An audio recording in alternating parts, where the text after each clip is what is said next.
Hello everyone! Thank you so much for joining our GEPIK Fall 2014 first webinar. My name is Daisy Byun and I am an organizer for today's webinar. I really hope you have great opportunities to get informative tips from this webinar and have answers to what you have wanted to know. The presenter of today's webinar is Korvia's PR manager, Stephen Hathersley. He will share a general introduction to GEPIK. There will be a Q&A session after the presentation, so please stay with us until the end of the presentation. Then, let's start Korvia's first webinar for GEPIK Fall 2014. Please welcome the presenter of today, Stephen Hathersley. Thank you, Daisy. Hey guys, welcome to our GEPIK introduction. We're going to tell you everything you've wanted to know, you need to know, and yes, everything you should know about GEPIK. So we're going to move through today a little bit fast just because we want to get through everything, but also we want to leave enough time for you guys to ask any question you might have. Don't be shy at the end, because if you have that question, probably someone else does as well. Okay, so the GEPIK program is the Gyeonggi English program in Korea, and I think it's personally the best choice, the best program. Why? Because I was a GEPIK teacher for a couple years before working for Korvia. So what are we going to talk about today? In this webinar, we aim to first introduce the GEPIK program. We're going to give you the lowdown on teaching. We're going to have what we call real talk, and that is something I promise no other recruiter is going to have. It's going to tell you everything to expect and the real stuff about teaching in Korea. Also, we're going to talk about the initial documents, how to submit those, specific formats, and who to submit them to. And of course, we're going to answer any questions. If you got it, now's your chance, okay? All right, so before we get into this is called Real Talk, and these are things to consider before moving ahead. This is not meant to discourage you, it's just meant to be real, because, a lot of recruiters, they're going to want to say, yeah, this is the best program for you, oh, don't worry, everything's going to be great. But there are some real things we got to talk to, because we're not just, getting you over here. We're preparing you to have a job for a year, as a teacher. And if you don't have teaching experience, what should you expect? So our first point is, in case you didn't know, the ESL market in Korea is highly competitive, or you could say saturated. Before I came here a couple years ago, I thought, oh no, I'm gonna be offered all the positions, and when I get off the plane, Koreans, there's gonna be a parade of Koreans that lift me up and take me to my school. But it's not the case anymore. It's actually very highly competitive. A lot of people in a lot of different countries are familiar about teaching programs in Korea. So remember that it's going to be competitive when you are applying for positions. Public school is the better route, but it's also the more difficult route. As you guys know, there are two types of really English teaching routes you can go, and that's public school versus private school. And public school, it's backed by the government. It's a lot more safe. It's in my opinion a lot better, but there are less positions, and it's going to be more difficult to nab those. But if you follow everything we say, you can get one too. Don't forget, though, that teaching is your main purpose for being here. It's a job. Don't think of it as like this is a cultural tour of Korea and you just teach on the side. It's like teaching is your main focus. So don't think you can slack off on teaching and it'll be okay. It's just, I'm sure you guys have had jobs in the past, or you have a job now. If you slacked off at your job, someone's going to get angry, or you might get spoken to about your performance. So it's the same in Korea. If you're kind of not contributing enough, you're not doing well, they're going to give you feedback, okay? And that's messed up, but that's okay. Another thing you got to consider is you got to be adaptable and having the professional teacher attitude. You could say, oh, this wasn't in the contract, I'm not doing that. But even back in the United States, I would hate if I was a manager and someone told me that, it's like, this is your job. So have the professional teacher attitude. What they do, as long as it's within reason, what they suggest you do or ask you to do, take it on, and being adaptable to different situations. It's going to ensure your success here. It's going to make you a lot more happier if you just put in this mentality. I'm a professional teacher instead of, oh, I'm just here for a year. Also, we gotta ask, do you have an open mind? How open is it? A lot of people say, yeah, sure, I have an open mind. I'm down to try kimchi. I'm down to do that. But how open is your mind towards other things? Like maybe in Korea they eat certain animals that you don't eat back home, or maybe they do things a different way. You know, a lot of people want to say that they're open to the happy things, but there are also things that are different that you might say, well, that's not how we do it back home. And that's where I get kind of frustrated with some teachers, is that they say they have an open mind, but then they say, well, back home we would never do that, and it's just ugh. So remember to have an open mind towards everything. I think the funny thing, I was talking with someone earlier, was about jaywalking. Is a lot of Koreans tend to jaywalk, and actually growing up in the United States, that's really illegal, and you can get a ticket for it. And my mind has been programmed to that, to like not jaywalking. That when I see Korean people jaywalk, I get angry inside. So it's just, you have to think of, this is how it's been. Korea's a very old culture. This is just how this culture is. Okay. Don't compare it. That's going to kill you in the end if you keep comparing things to back home. Accept Korea as Korea. And finally, you will make a difference in a student's life, either directly or indirectly. If you are really passionate about English, the students are going to feel that passion, and they're going to be more interested in English. Also, indirectly, your actions. Think about if you just kind of slacked off, or you got in an argument in front of your teacher, like that kind of portrays, that's how they're going to think of foreigners. You're probably the first exposure they're going to get to Western people. So remember that, okay? Directly or indirectly, you will affect a student's life. So that concludes Real Talk, and I don't want this to, dispersuade you, I guess. But it's just something you should consider before you're moving ahead.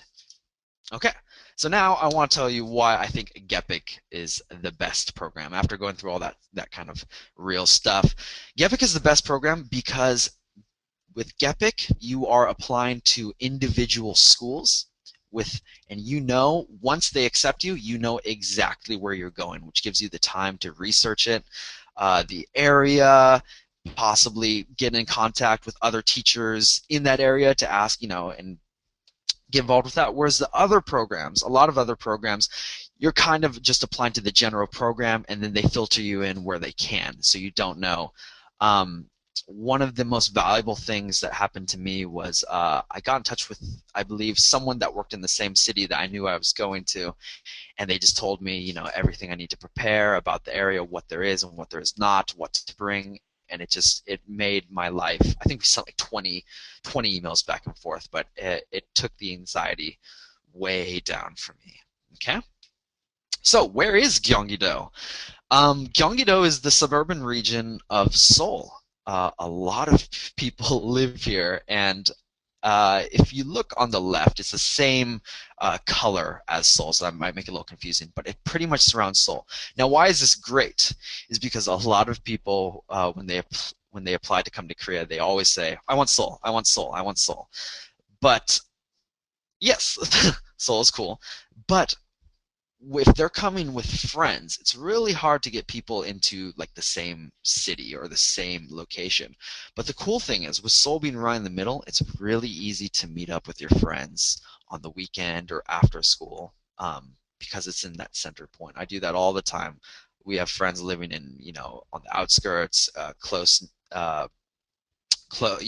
bordering Seoul, everywhere, but we always meet inside Seoul and have a great time. So it's a great province and a great program.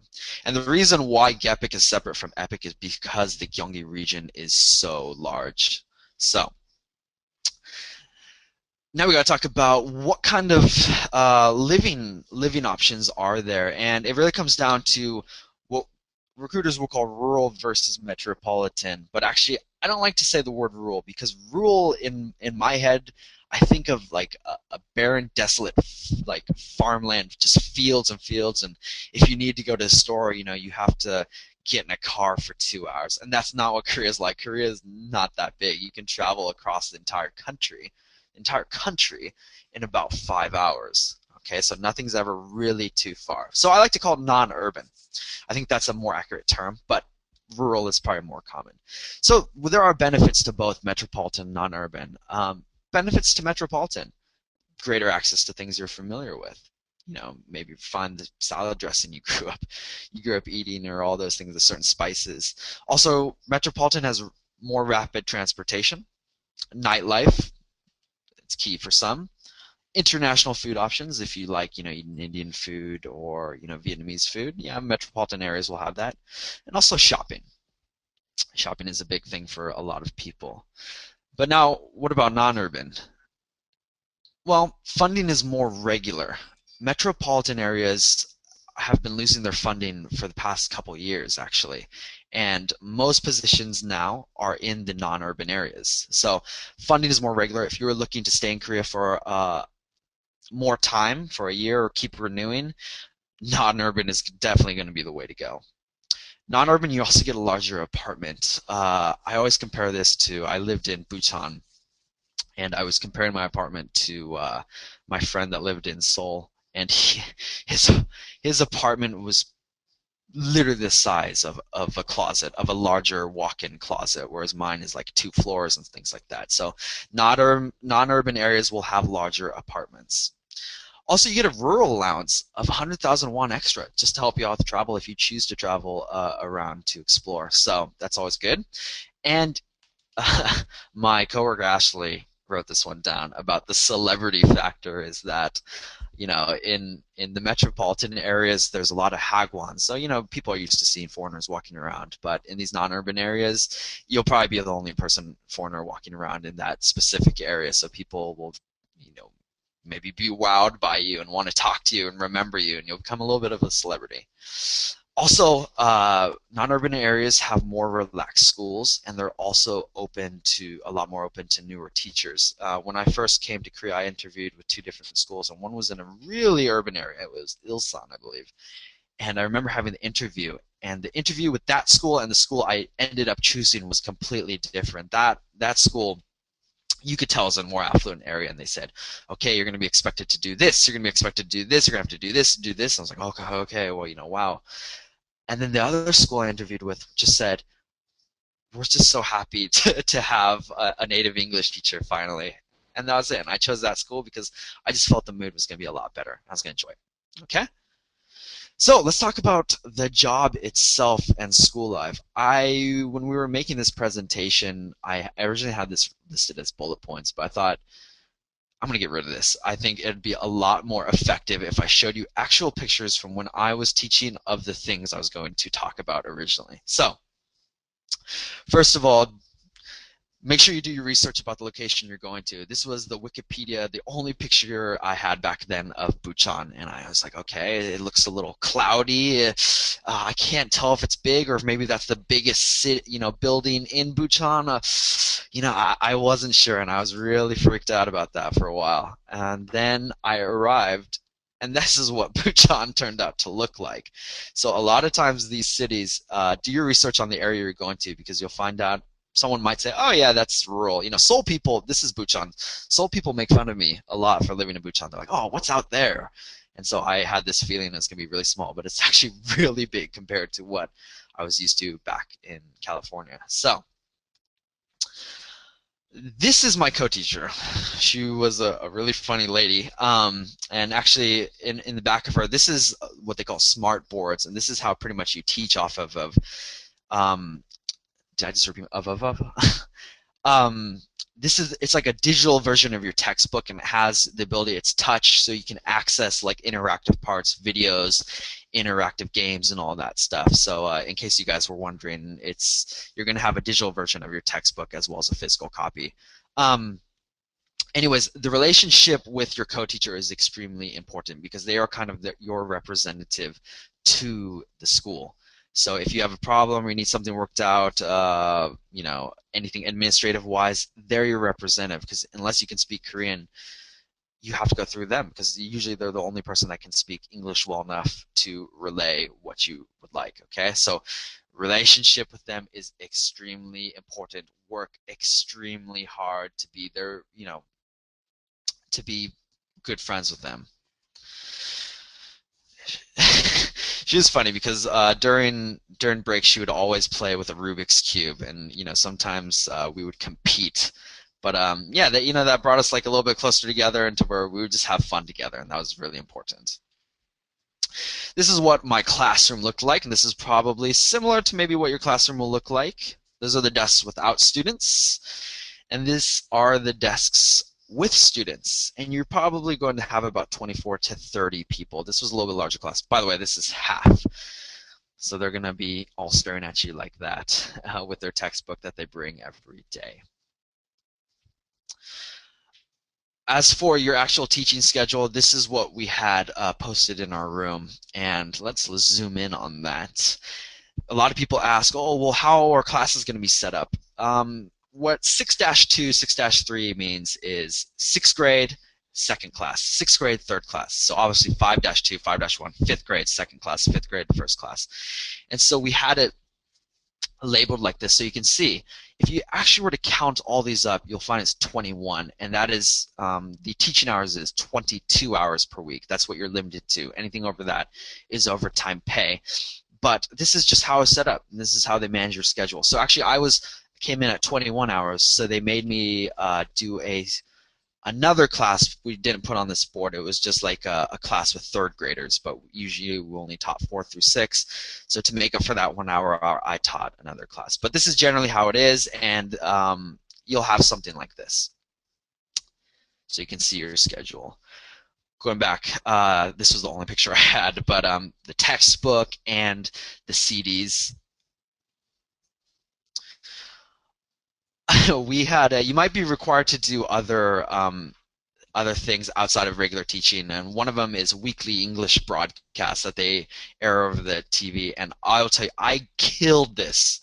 I Oh my God, like I was actually looking forward to if they continued having a budget, just to see how much of a panic the teacher after me would have, because I put so much time into these of just having fun and showing off English in fun ways. So we made little sketches, little skits, and little examples and stuff like that. And we had I remember one of the last videos I made was when Let It Go, when Frozen was really popular here. So I made an entire video about what Let It Go meant and just had fun, and the kids loved it. So always take these extra responsibilities and have fun and do your best.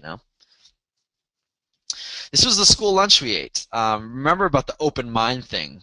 Sometimes they're going to be great lunches. Sometimes they're not going to be something that you would, like to eat. But have an open mind and don't say, I'm not eating that, Just say, like, try it, and if you don't like it, just kindly eat a little bit slower, or fake that fake that you're eating it. But don't outright say, oh, yeah, I'm not touching that. I'm not eating that. No, no, no, no, no. That's not my style. I'm like, remember that that's a culture's food.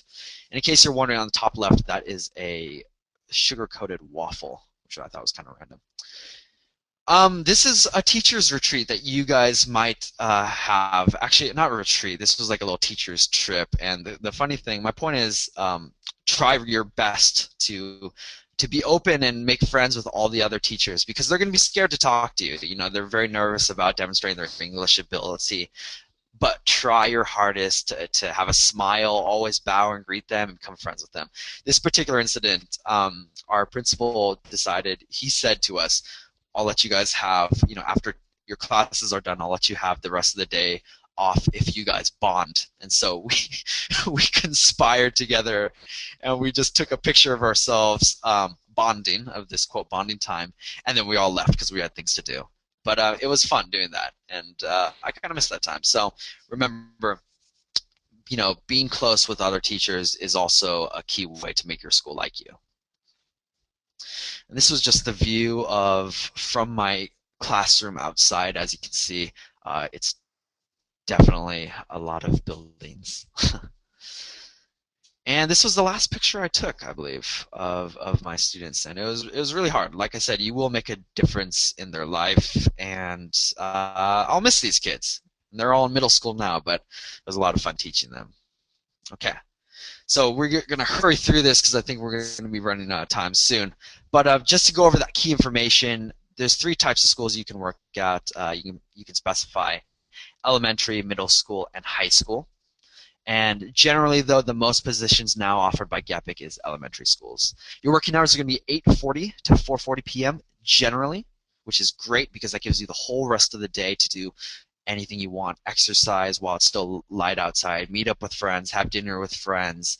It's a great schedule, and it's the main difference between working at a Hagwon too. Teaching hours, like you said, like I showed you in the chart before, it's about 22 hours a week. Anything over that, you guys will are eligible for overtime pay. Of course, that does not include other things like the weekly broadcasts and creating English tests and things like that. That does include after-school classes, though. Okay. So, also classes are going to be made up of about 24 to 30 students. The curriculum is going to be textbook-based. Don't worry, you guys are not going to be thought of to make your own lesson plan every day for every class. There's a textbook you follow, and you can just slip in your own activities if you think your own activity is better. And class is about 40 minutes in length, so not that long at all. Okay, so let's look at the timeline you guys are looking at. First, we're going to have our initial document submission phase between June 20th and June 27th. We're going to tell you all the documents you need. It's only about 4, I believe.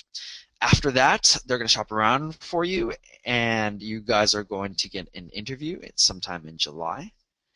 And then you're going to get a job offer July to early August. And then you guys, after you get that job offer, you guys are going to submit all your documents, the physical copies of all of them, in July to early August. After they receive your documents, they're going to give you a visa issuance number, and you're going to take that to your consulate to get your visa, and then in end of August, you will depart to South Korea. So it's not too far off. There's always this mentality in Korea, like pali pali pali means fast, fast, fast. It's going to happen really fast, so make sure you're on top of everything, okay? So initial documents needed is going to be the completed GEPIK application typed, and if there is a how was I going to say? Actually, are they going to be required to sign anything on their application? No, so it's all not this one. So yeah, it's all going to be typed.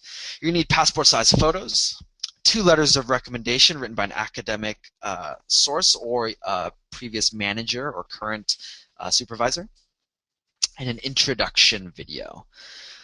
So the GEPIK application, pretty straightforward. Fill out all your info, all to the current stuff, your current address, and type it. Make sure it's typed and nice and neat. And you're going to see on the top right it says attach a passport quality photo. We'll talk about that in 1 second. Also, a part of the GEPIK application is the personal essay. GEPIK requires you to write a 300 to 500 word essay just about yourself. Size 11 font in Calibri or Arial. Remember also it's a single space. That's where the 300 to 500 words comes in. It's supposed to be under 1 page or about 1 page. So the 4 topics they want you guys to talk about is a brief introduction of yourself, your life experiences that you've had that you think will benefit you in Korea, why you'd like to live and teach in Korea or continue to do so, and your teaching philosophy. Do you think repetition, repetition, repetition is the best way, or do you think that a hands-on approach is the best? Hands-on approach, moving around, getting them up and moving is the best way. Let us know. Your school will be able to pick on what they want, what they think is the best. Okay, going on to accepted passport photos. When I applied to GEPIK the first time, I sent Korvia this photo, and it got rejected. And I said, okay, maybe they didn't like that it was in black and white. So I sent them this photo that I grabbed off my Facebook, and they said they rejected that one. So I said, okay, maybe it's because it was too much of my body and someone's cell phone in the bottom left corner. So I gave them this photo. I thought this one's perfect. Got rejected again. So I sent them this, and they loved it. And this is the one I currently still use, even though I think I look a lot different. And I'm going to tell you how you can get this kind of one right now. And it's called www.epassportphoto.com. This is the cheapest and the best way to get great looking passport photos, because what it allows you to do is you put up a white sheet or you stand in front of a white wall. You have a friend take your picture, you take your picture, so you get unlimited tries to actually get a good smile and not some DMV smile. And then what you do is you go to this website, upload that picture, and it will crop it to the regulated size of a passport photo, the standard size. And then what you do is it allows you to save it. It saves it as a file onto a USB, and you take it to your local pharmacy or drugstore, like a CVS, Walgreens, or whatever, that have the photo printing machines. And it allows you to print about 5 copies of that on one sheet, and it's like $1.20.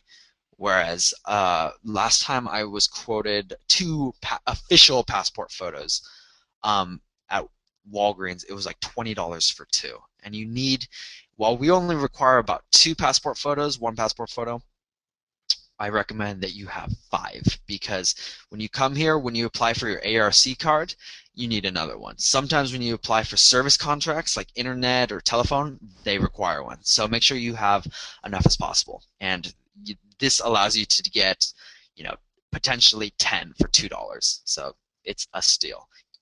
epassportphoto.com. Use it. Don't do anything else. That is a recommendation. You're going to need 2, and they need to be from an academic source, like a professor or someone, the head of a department that knows you, or a previous supervisor or employer, or they can be current as well. Just someone who knows your work ethic, okay? Things the letters of recommendation need to include are letterhead. It's got to be printed on letterhead. There is another option. We'll talk about that in a few minutes. It needs to have the date it was written.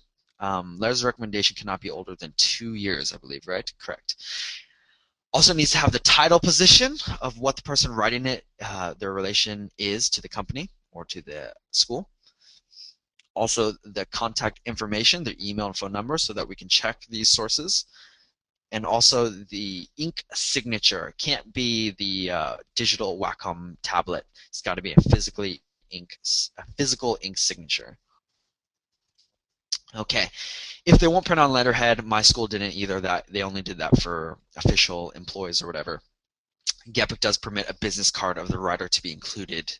So when you scan it, also scan the business card on top of it, or as an individual scan. When you guys will submit your original copies during the final document submission, make sure to attach with a paper clip the business card to the paper. And also when you scan it, make sure it doesn't block anything, okay? All right, really quickly, we used to have a 40-minute webinar on the introduction video alone, but it was kind of going overboard, I thought. So we decided just to simplify it. Introduction video, this is how you're going to sell yourself. On paper, you look pretty much the same as everyone else, besides your photo, of course. But, your qualifications, Koreans maybe don't know exactly what a brand representative at Abercrombie & Fitch means. So your introduction video is how you sell yourself and how you stand out against other applicants. So it's a 3 to 5 minute video. You're going to show off your person. They're looking for energy and personality. So remember to speak clearly. Remember your audience. It's going to be teachers at your school, possibly your principal and vice principal are going to see it, so make sure it's very professional or conservative. But my biggest tip is get creative, and there's a lot of great examples. If you go to YouTube and type in, I believe it's GEPIK introduction or GEPIK interview, one of those two, you'll get to see the typical way people do it, and then you'll get to see outstanding ones. And those outstanding ones, a good way to see if it's a good video is to first watch it yourself, because you are your toughest critic, right? But also to show it to a friend and say, if they have any recommendations. Remember, it's a full-time job, so make something that, a video that you'd be proud of to show someone back home too, or give to a company back home as well. So things you can show. How about your hobbies? Don't just talk about your hobbies, show them. If you're an excellent basketball player, show you playing basketball for a brief couple seconds or something like that. Don't stay stagnant. Get up and go someplace interesting. Don't be in a dark dungeon-esque basement, get outside your bedroom, go outside, or get to a bright place. I just a few minutes ago we were watching a recently submitted video, and it had a great it was a great video, and she was standing in front of like a white brick wall, and it looked amazing. Also, add some production value if you know how to use iMovie, Final Cut Pro, or even Windows Movie Maker, and know how to put in titles to show your name or anything, and put in a photo slideshow on top of the video. That is great, and teachers that will stick out in teachers' minds. Remember, that's the point of this, is to stick out. Okay. So here are some examples. On your left is about the regular interview style. This is how you'll find most introduction videos are, where it's just a single frame of someone telling them about themselves. And then on the right is the more dynamic style. This is from my video that I completed a couple of years ago, but you can find great other examples. Where I used to work in TV, so I showed some clips that I had lying around of me working in TV. Also, I was a teacher for a little bit back home, and so I had some photos that I had that someone had taken of me when I was teaching. So that's what we call a kind of dynamic style. Your choice. Either are fine. Just make sure you try to give it your best energy and your best enthusiasm. So, wow, that was a lot. What are we doing on time? Oh my God, I have 2 minutes. So, the final remark is, remember, if you work hard and you prepare all your documents and are flexible, that's the key thing. Being flexible. You might not get the first the first interview you might have, might not get that job, but keep going, work hard, persevere, and if you're flexible about location, about what you might have to do, you will come to Korea in September. Okay, we are very confident we can get you a position. It just requires you to work hard, prepare, and be flexible. Thank you for staying with us. I hope this webinar and a Q&A session were helpful for you to prepare for the GEPIK process. If you have any further questions, please check with your recruiter and take part in our Facebook community. Another thing is we like to ask you guys to give some feedback on our webinar. That will be a big help for working on a better service in the future. Right after this, we will send you an email requesting a response to a survey, so please take a few minutes to fill out a survey through the link provided. Thank you again for joining our webinar, and I hope we'll see you guys all at the next webinar. Bye!